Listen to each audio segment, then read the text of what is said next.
La Cumbre Económica Mundial de Davos fue el escenario este 22 de enero de la firma del Consejo de la Paz, promovido por Donald Trump desde septiembre de 2025, por lo que ahora también podemos pensar en él como Trump el pacificador. El organismo fue pensado por Trump como entidad supervisora de la reconstrucción en Gaza, pero rápidamente extendió su acción al ámbito global. Lo alarmante es que representa un intento de establecer una estructura alternativa a Naciones Unidas, pero bajo un esquema de control centrado en la persona del actual presidente de Estados Unidos.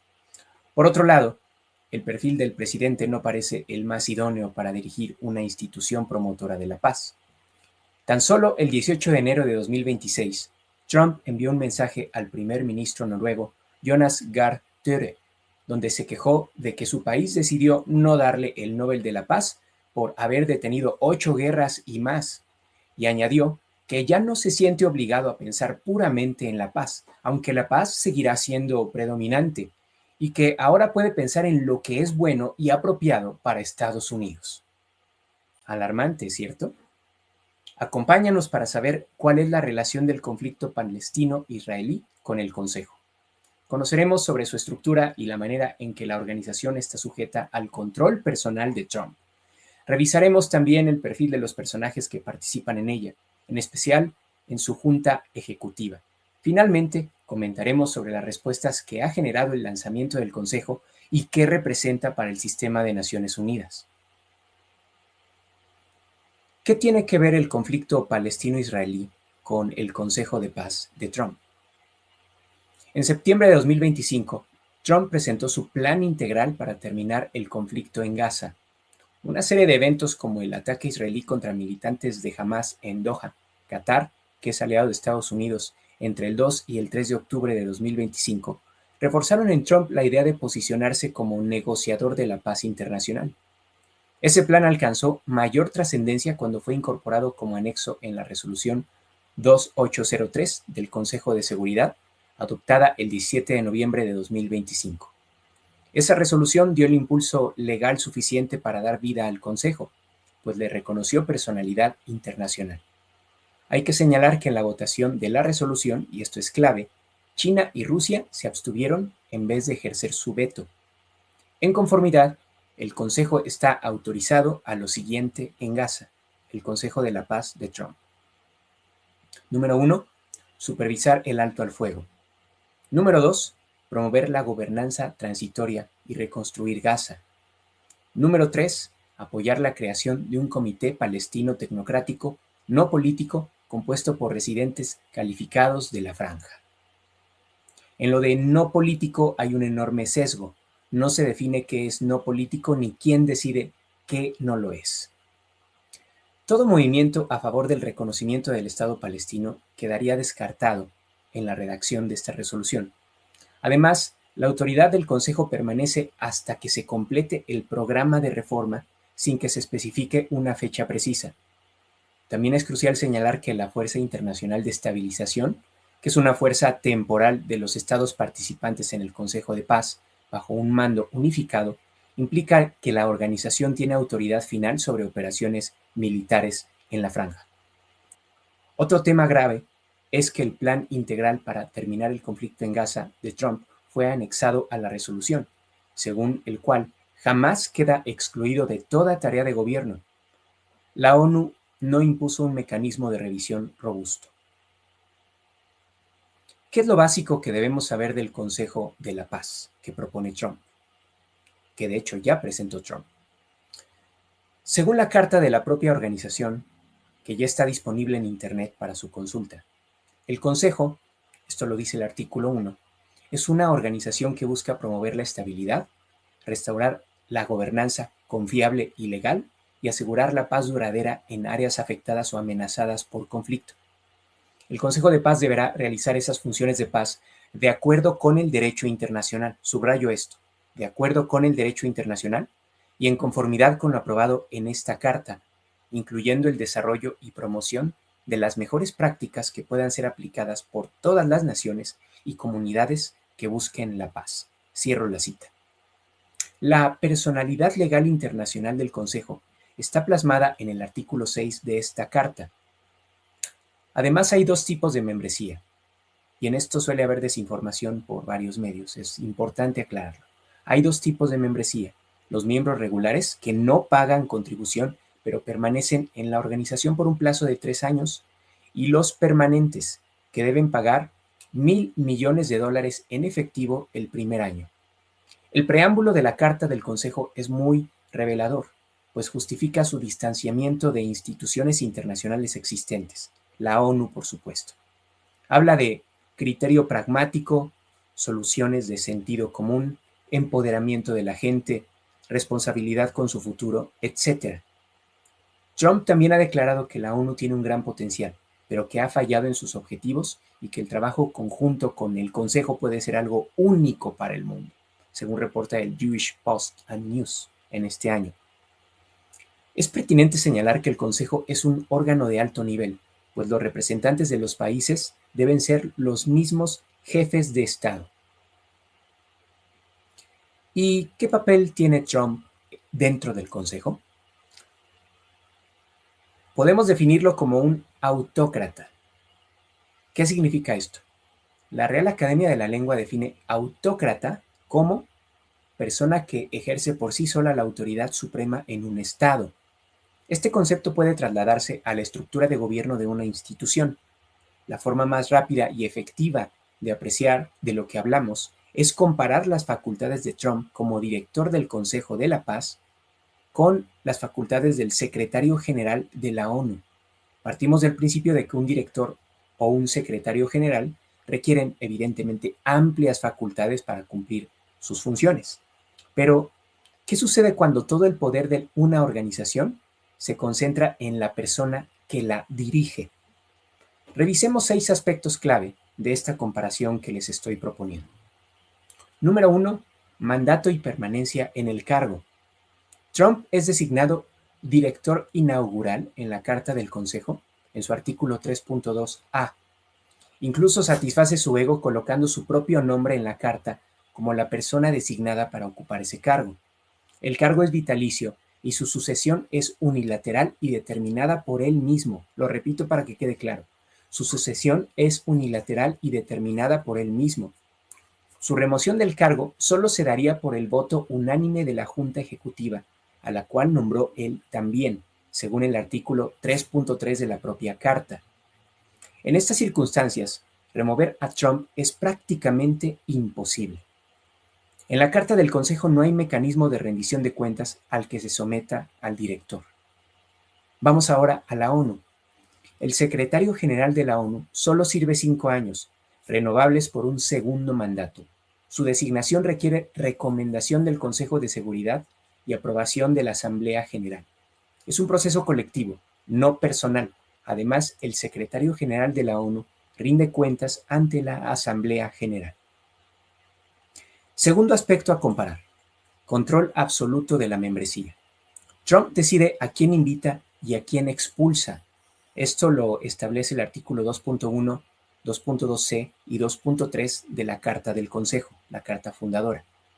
Los miembros regulares, los que no pagan, requieren que Trump renueve su permanencia. Los permanentes se renuevan automáticamente. Veamos ahora qué pasa en la ONU. La permanencia en la ONU es automática para estados reconocidos internacionalmente. El Consejo de Seguridad puede recomendar suspensión de derechos, pero es un acto colectivo con salvaguardas. Por ejemplo, el propio veto de los miembros permanentes. El control personal en el Consejo de la Paz, el otro, hace de la permanencia en el organismo una cuestión política, no plenamente institucional o jurídica. Tercer rasgo que me interesa revisar con ustedes: decisión de qué se vota. Esto nos conduce al concepto de veto absoluto. ¿De qué estamos hablando? Trump puede aprobar o reprobar todas las decisiones de la Junta Ejecutiva y tiene voto de desempate. Esto está establecido en el artículo 31e de la Carta del Consejo. Ninguna decisión puede adoptarse sin su consentimiento. ¿Qué pasa en Naciones Unidas?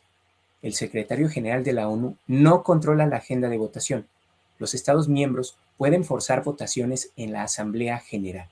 Tampoco tiene poder el secretario general, poder de veto en la Asamblea General.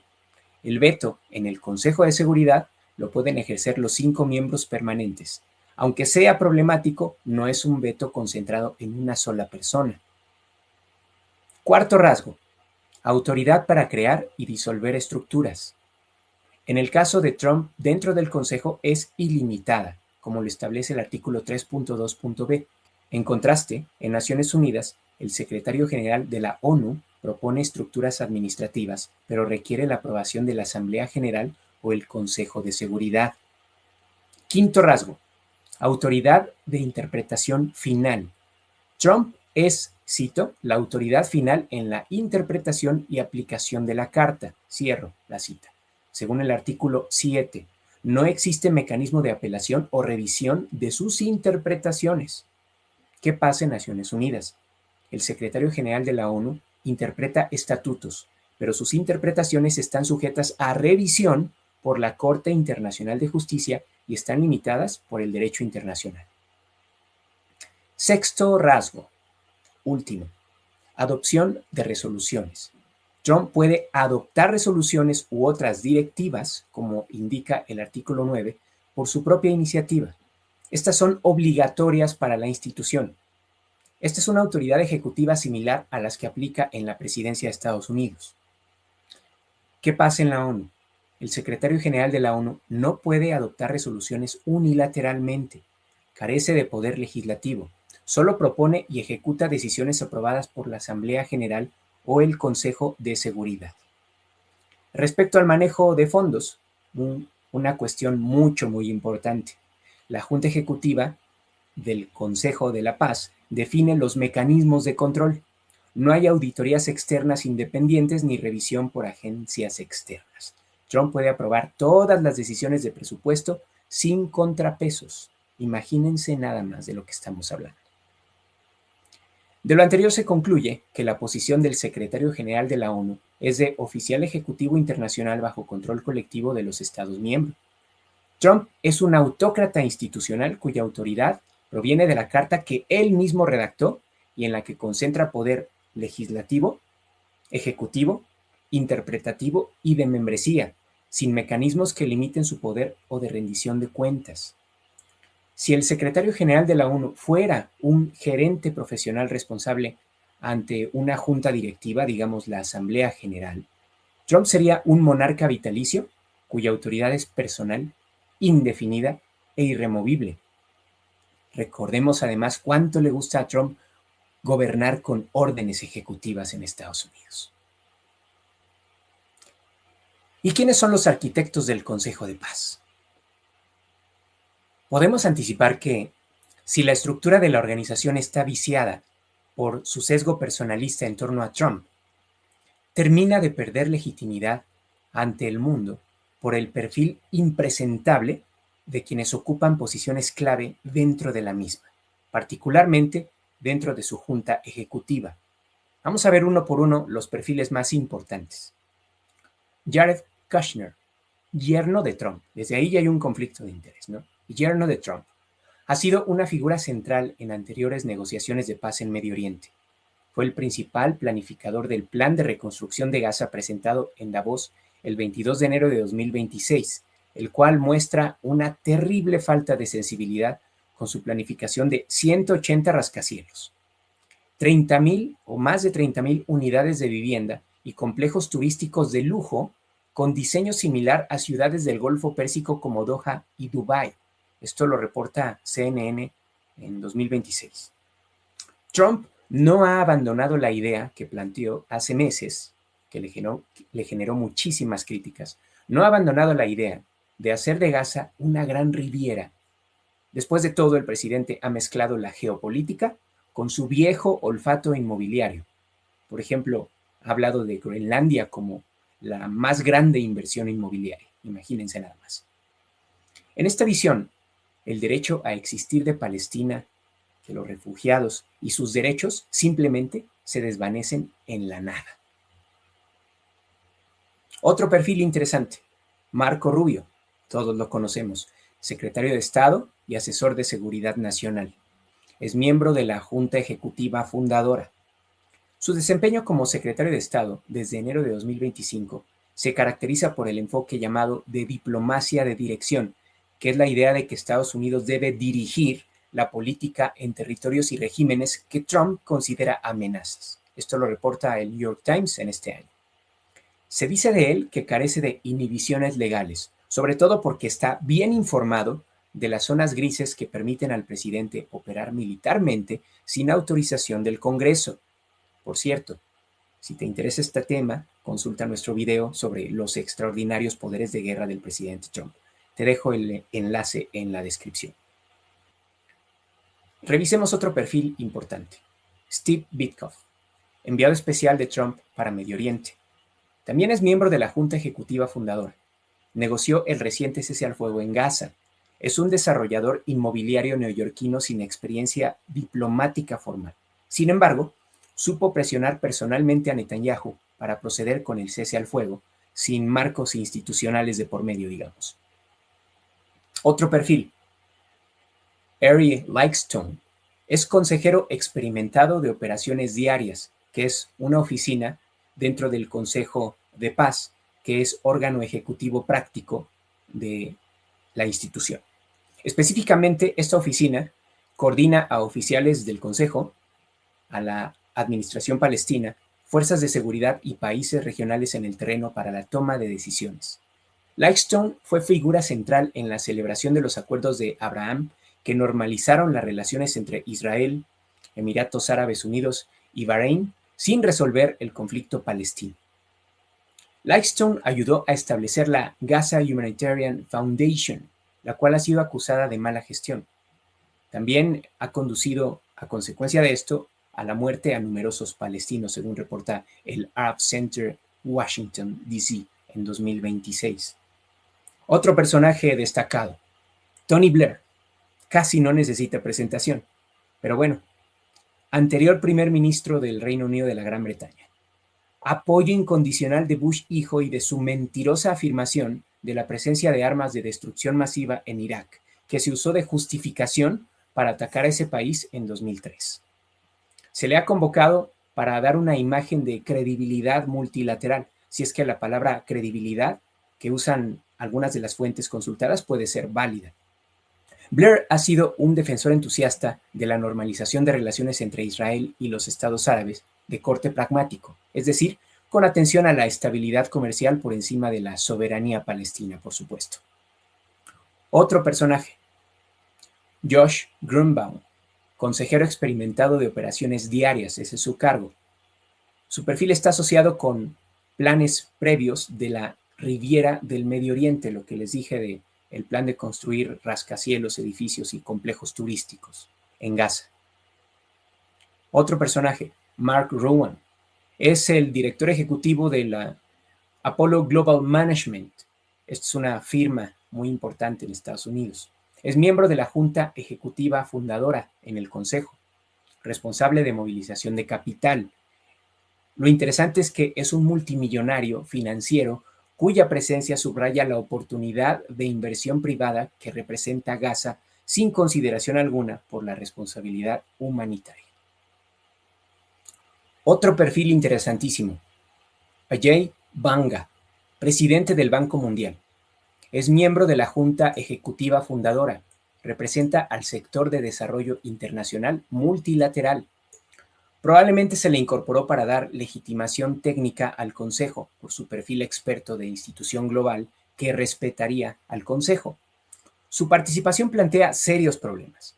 Representa instituciones que Trump critica como inefectivas. El mismo Banga tiene un conflicto de interés porque ahora está subordinado a una estructura institucional que reemplaza su jurisdicción en el Banco Mundial. Los artículos de acuerdo del Banco Mundial, una norma del banco, señalan en su artículo 5, sección 5C, que el presidente, funcionarios y personal del banco, en el ejercicio de sus tareas, se deben enteramente, repito, enteramente al banco y no a otra autoridad. Técnicamente, Banga, al menos, necesitaría autorización previa del Comité de Ética del Banco Mundial para proceder, para también trabajar para el Consejo, pero no hay evidencia pública de que haya solicitado o recibido tal autorización. ¿A quién debe su lealtad Vanga en este momento? Otro perfil interesante, Nikolai Mladenov, es alto representante para Gaza. En el Consejo actúa como enlace con la administración palestina. Fue enviado especial para Medio Oriente entre 2015 y 2020. Trump está incorporando personal que operaba en la ONU para sustituir estructuras de la ONU. ¿Y qué reacciones internacionales ha generado el Consejo? Los países que han aceptado la invitación al Consejo son los siguientes.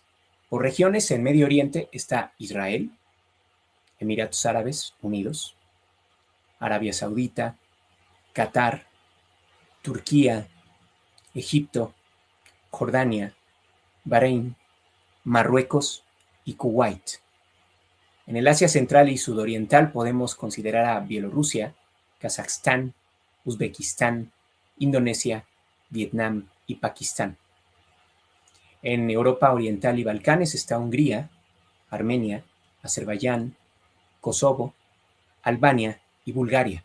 De América Latina, Argentina y Paraguay. Y de América del Norte, Canadá. ¿Por qué acepta Israel participar del Consejo o en el Consejo? Bueno, gana supervisión de Hamás bajo control de Estados Unidos y le da legitimidad internacional para continuar su presencia militar en Gaza bajo el llamado perímetro de seguridad. Aportará dinero, por cierto, será miembro permanente. ¿Y qué incentivos tienen otros gobiernos para firmar? Bueno, son muy diversos y no hay espacio para discutir cada uno de ellos en esta sesión, pero podemos mencionar de forma muy general que esto representa oportunidades de contratación, tanto en el ámbito de la construcción como la tecnología y en varios proyectos. Ya saben que esto de la reconstrucción posguerra siempre es un negociazo, siempre lo ha sido para Estados Unidos.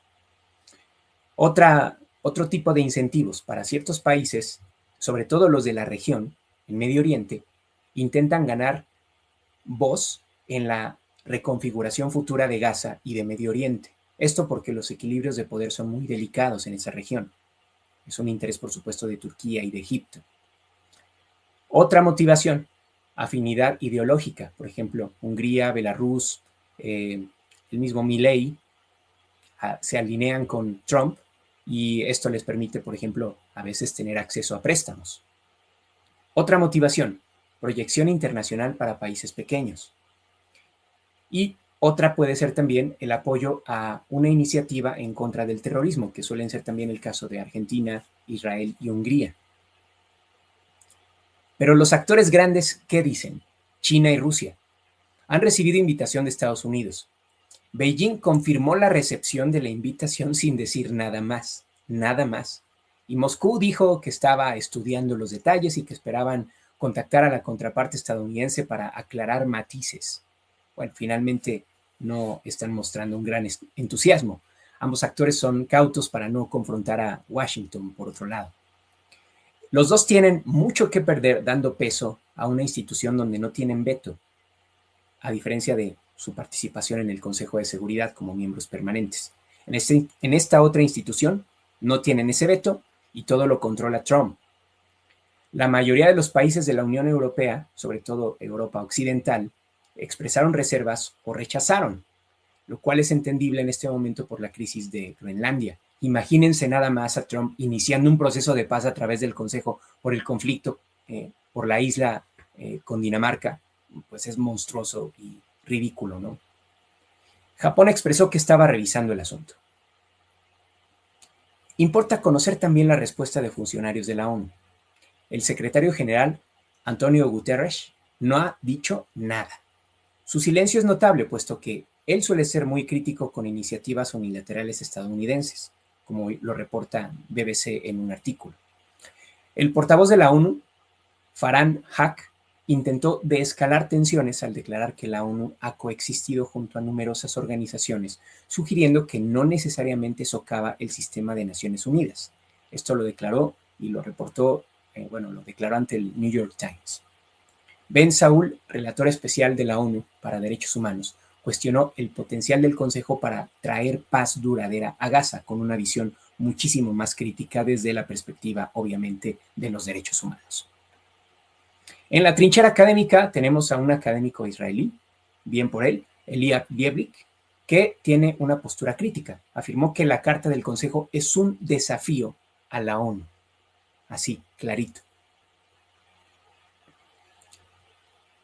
¿Qué podemos reflexionar a manera de conclusiones con todo lo que ya hemos desarrollado hasta este punto? El mandato de la ONU que impulsó la creación del Consejo es problemático. No establece límites temporales o controles de desempeño. Esta falta de definición equivale a una ambigüedad estratégica que Trump aprovechará. Trump tiene un dominio total de la estructura institucional del Consejo de la Paz. No hay contrapesos ni mecanismos de rendición de cuentas.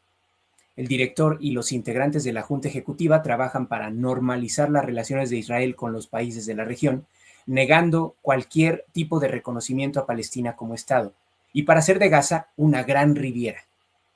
Además, tienen un conflicto de interés por ser parte de un Estado, Estados Unidos, con una estrategia de seguridad con una visión para la que los palestinos son invisibles y desechables, por cierto. Cerca de 30 países se han adherido al Consejo por intereses diversos como influir en la región, tener proyección internacional o simplemente alinearse con Estados Unidos para obtener otros beneficios. China y Rusia, actores cruciales, no han respondido. Son bastante cautos.